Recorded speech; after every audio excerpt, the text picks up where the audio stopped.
Mas humigpit na ngayon ang pagbabantay sa It's Showtime matapos ang naging kasunduan sa MTRCB.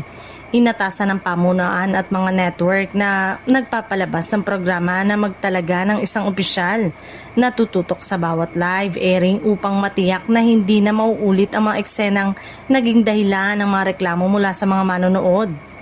Dahil dito, maraming netizen ang nagsasabing tila bantay sarado na ang noontime show. Ang bawat segment, biro at salitang mabibitiwan ng mga host ay inaasang mas magiging maingat dahil may nakatutok na opisyal habang live ang programa. Isa sa pinagtutuunan ng pansin ng publiko ay si Vice Ganda, na kilala sa kanyang mabilis na banat at walang script na pagpapatawa. Marami ngayon ang nagtatanong kung paano maapektuhan ng mas mahigpit na setup ang kanyang estilo sa pag-host. May ilan ding netizen na nag-aabang kung magsasalita si Vice tungkol sa bagong patakaran. Posibleng banggitin niya ito sa ere o pipiliin na lamang niyang ituon ng pansin sa pagbibigay aliw habang sinusunod ang mga bagong alituntunin. Sa ngayon, wala pa ring opisyal na pahayag tungkol dito.